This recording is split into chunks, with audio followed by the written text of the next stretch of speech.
A grande verdade.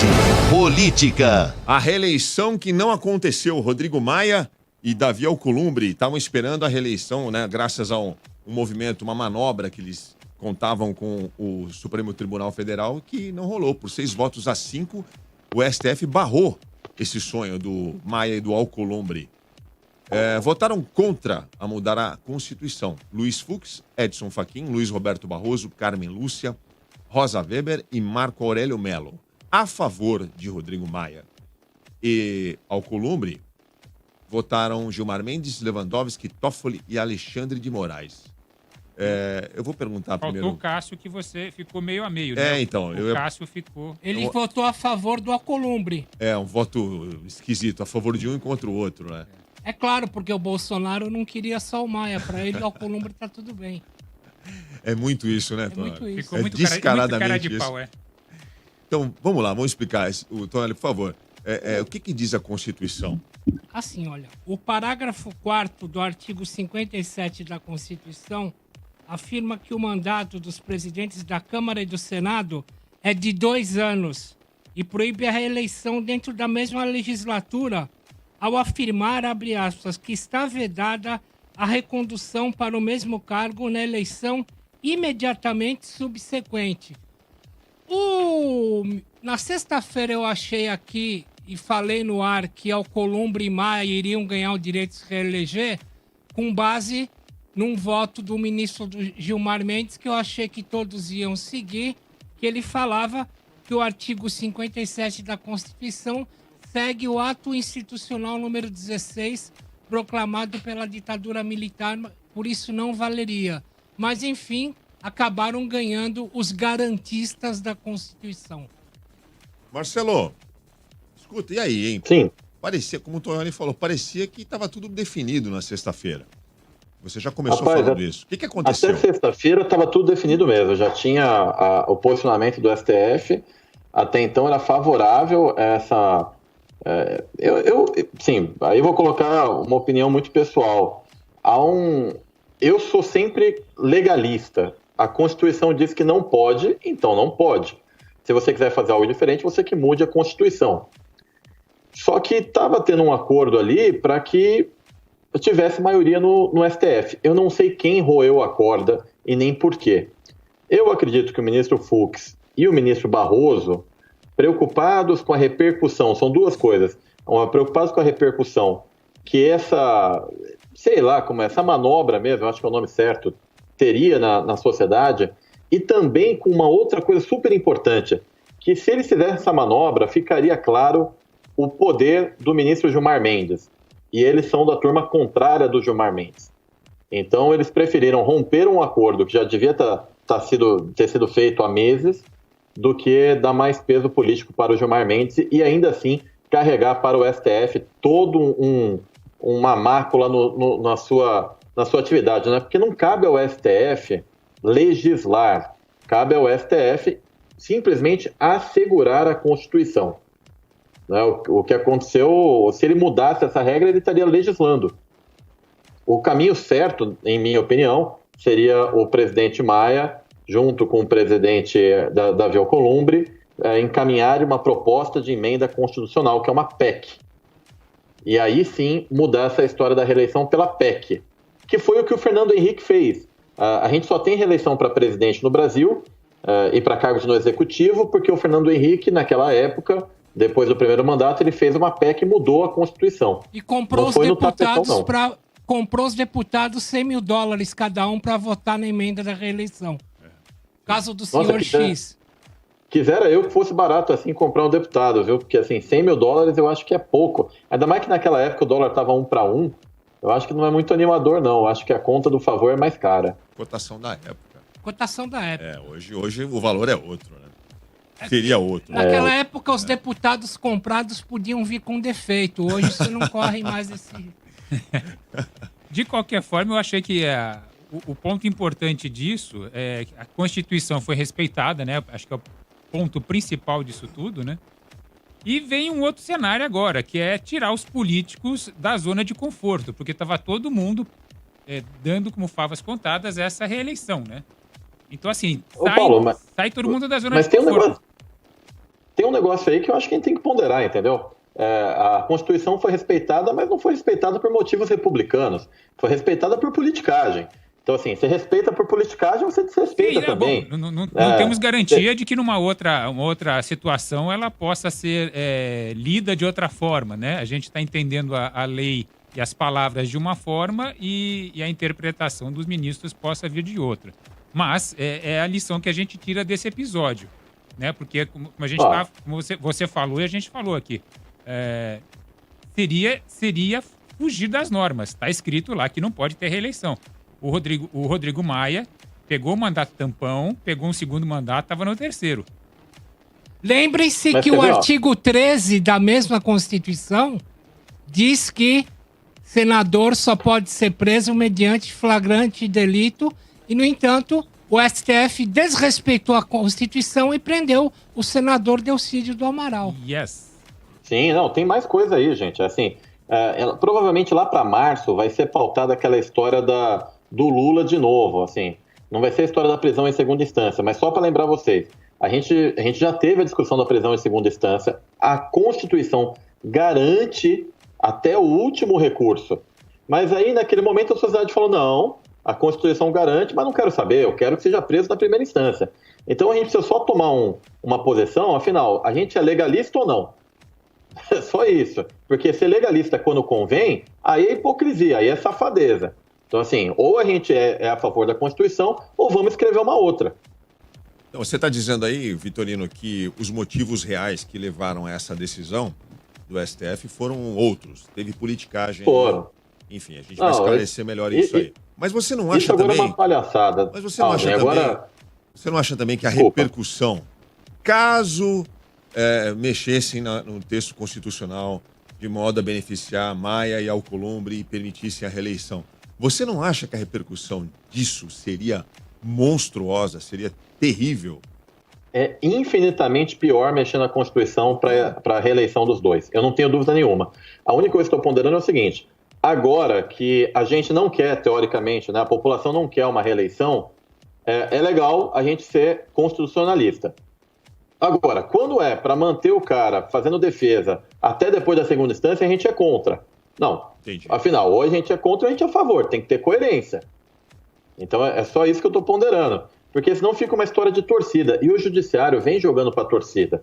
Tem um estudo que foi feito por estudantes da UNB e eles mostraram que o voto dos ministros do STF ficou muito mais longo depois da existência da televisão do judiciário. Quando o voto não era lido em plenário e divulgado, eram votos curtos. Agora leva 3 horas, velho. Os ministros estão gostando de votar na televisão, é isso? Preciso dar muitos argumentos, né, Marcelo? Não, agora é o seguinte, não lembra daquela discussão que teve entre o ministro Gilmar Mendes e o ministro Barroso? Um falando que o outro é uma figura não sei o que lá, você é um mal não sei o que. Aquele é o tipo de bate-boca que não acontecia antes. Mas, afinal de contas, o Rodrigo Maia foi bom, então, resumindo, foi bom para o país, de modo geral, que não se mexesse na Constituição e que se respeitasse o que diz a lei. Ok. Mas, como nós dissemos aqui na semana passada, todos aqui reconheceram que Rodrigo Maia foi um bom presidente da Câmara, por motivos já devidamente esclarecidos aqui no programa. Mas e agora, daqui para frente? O que vocês acham? Quem vai ser o próximo presidente da Câmara? Quais são os nomes mais fortes? Já existem alguns nomes que foram lançados. Em quem vocês apostam? Vocês acham que o Rodrigo Maia trabalhou por um sucessor ou ele simplesmente não tinha um plano B? O Rodrigo Maia já saiu hoje dizendo, primeiro, que assim, que ele foi um pouquinho cara de pau, falando que não trabalhou, ele não pensava na reeleição. Né? Ele não queria isso. Ele até tinha dado uma entrevista no Roda Viva em agosto, falando isso. Porém, logicamente, a olhos vistos, a gente estava vendo que a coisa não era bem por aí. De qualquer maneira, eu acho agora, como eu falei agora há pouco, né? Vai todo mundo sair da zona de conforto. Estava todo mundo contando com essa reeleição e a coisa mudou de figura. Ele disse no Em Ponto, com exclusividade para Andréa Sadi, na Globo News, que o tempo que restava ele aí à frente do Congresso, ele iria falar pessoalmente com o presidente para tentar levar à frente a agenda do governo, que o governo não consegue emplacar no Congresso. Já cobrou o Guedes hoje, né? Já cobrou. Você, Vitorino, você que está em Brasília aí, o que diz aí a Rádio Peão de Brasília? Quem Olha, são os primeiro, nomes mais quentes aí? Vocês colocaram aí na semana passada que o Maia foi o melhor presidente. Eu acompanho e vejo. A gente disse que ele foi bom. Foi um bom presidente, né? Foi um bom presidente da Câmara. Por incrível que pareça, eu preciso fazer uma justiça, porque senão fica até chato, mas o Eduardo Cunha foi um ótimo presidente da Câmara, tá, gente? Eu sei que vocês vão ficar doidos com isso, mas assim, quem moralizou a história de ponto dos funcionários, acabou com um monte de mamata que tinha na Câmara, foi o Eduardo Cunha. Aí você vê como que o mundo é maluco. A gente acha uma coisa e aí vai ver quem realmente resolveu e o cara tá preso. Então, assim, é um mundo doido. Em relação aos próximos, eu tenho aqui a minha listinha já. Eu conversei com vários senadores hoje, alguns presidentes. Bom, vamos lá. O que aconteceu nesse ano aqui, em que juntou, nesse ano não, né, nesse biênio, em que o presidente da Câmara e o presidente do Senado são do mesmo partido, é uma raridade que vocês não têm ideia. Então isso não deve acontecer. Por isso que a gente precisa fazer uma ponderação. Nós temos dois nomes muito fortes aí para ser presidente do Senado. Você tem o Anastasia, que hoje está no PSD, e o Anastasia, ele é vice do Alcolumbre, é um cara assim que todo mundo gosta, é um cara que já foi governador, que tem experiência, ou seja, você não está falando do marreco ali não. E você tem também ali um outro cara que é, cadê aqui o Eduardo Gomes, que é do MDB. Então, assim, eu particularmente acho que vai pesar melhor para o Eduardo Gomes, porque ele vai ter um partido ali. Quem vai achar muito vai ser a Simone Tebet, que a Simone Tebet seria uma ótima presidente, só que ela não é uma figura querida pelos outros senadores. E isso conta muito.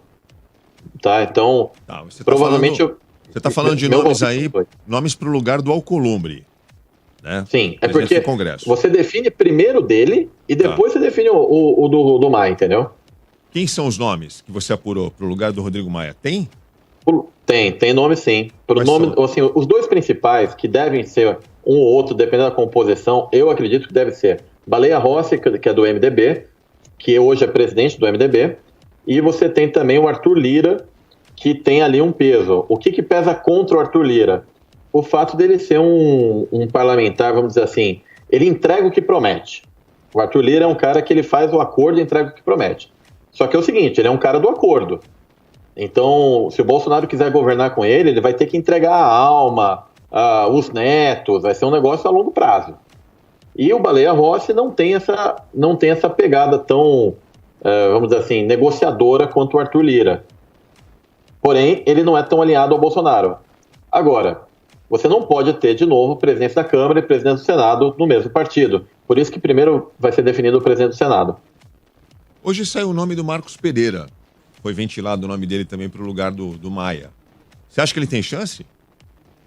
Ele tem tanta chance quanto o Crivella teve de ser eleito prefeito do Rio. Entendi. Só Deus. Bom, então vamos lá. Então, segundo o Marcelo Vitorino e as fontes dele, os nomes mais cotados hoje para a presidência do Congresso, né, ou do Senado, seria o nome do Eduardo Gomes, senador, sim, e o Anastasia. Sim. E para a presidência da Câmara, Baleia Rossi e Arthur Lira, que é o nome do Bolsonaro. Você acha que Marcos Pereira não tem jeito mesmo, é isso? Não, Marcos Pereira vocês esquecem. Nenhum arranjo. Nenhum arranjo, porque ele teria que ser um cara muito mais querido do que o que ele é. Essas presidências, pessoal, não tem a ver com capacidade técnica, número de mandatos, tem a ver o seguinte, quem vai jogar com a gente? Olha, e aí, você aposta nesses nomes? Não, o Rodrigo Maia não perdeu tempo e aproveitou para cobrar publicamente o ministro da Economia, Paulo Guedes, sobre a tramitação lenta das pautas econômicas na casa, como a reforma tributária e a PEC emergencial. Maia disse, abre aspas, acabaram as desculpas para que as reformas não andem. A eleição já passou, não sou candidato a presidente da Câmara. Eles, o governo, precisam mais me derrotar. podem até derrotar o movimento da independência da Câmara, mas vamos acabar com desculpas e vamos aproveitar as próximas 3 semanas. Se necessário for, continuou Rodrigo Maia, estou dentro, vamos trabalhar em janeiro para que a gente possa de vez por todas garantir o equilíbrio fiscal para os próximos 24 meses com a PEC emergencial. Vamos avançar nos projetos. É porque a população tem uma hora que, assim, eu vou jantar de família, almoço de família, para mim é um inferno, né? Porque todo mundo fica perguntando as coisas da política. E eu escuto as piores coisas do mundo, que assim, olha, a reforma tributária não foi para frente porque o Rodrigo Maia não quer. Ah, mentira sem tamanho. Exato. A reforma tributária está na Câmara e está no Senado faz... Olha, foi antes do período eleitoral. E o governo protelando, porque não queria dar esse protagonismo para o Maia, entendeu? Claro. E aí ficar jogando a culpa no outro. É uma imoralidade. Uma sacanagem. Bom, E lembrando que são reformas importantes, né? Eu sempre bato nessa tecla aqui, né? São reformas que, no final das contas, caem no colo do governo. Porque você faz a reforma, sobra dinheiro, tem mais emprego, o país funciona melhor, cresce, e a pessoa vê quem lá na hora de votar. Quem é o presidente que deu isso para ela, né? Quem que deu o presidente que deu emprego, que gerou aumento de renda? É quem tá lá sentado. Então, assim, é muita idiotice, muita mesquinhez do governo ficar pensando dar protagonismo para um presidente da Câmara ou não. Nessa entrevista que o Rodrigo Maia deu hoje pela manhã, que o Tonholi citou aqui para Andréa Sadi na Globo News, não sei se quem assistiu, ele estava visivelmente atordoado, né, Tonholi? Não parava de mexer no cabelo. Tava nervoso, tava sem graça, né? Tava sem graça. O que dá a entender que ele não tava esperando Tava desacorçoado. Desacorçoado. É isso aí. Ele tava putaço, velho. Eu também estaria putaço no lugar dele, entendeu? O que dá a entender, deixa claro assim, que ele não esperava essa pernada que ele tomou. Ele tava contando com esse apoio do STF e aí algo aconteceu no meio do caminho, nesse final de semana exatamente. E os ministros, a maioria, preferiu respeitar o texto constitucional, mas ele visivelmente não contava com isso. Pernada de anão. E lembrando que todo presidente, né, quer ter o seu líder ali ligado a ele para fazer as reformas da forma que ele quer e lidar com o Congresso da forma que ele quer, né?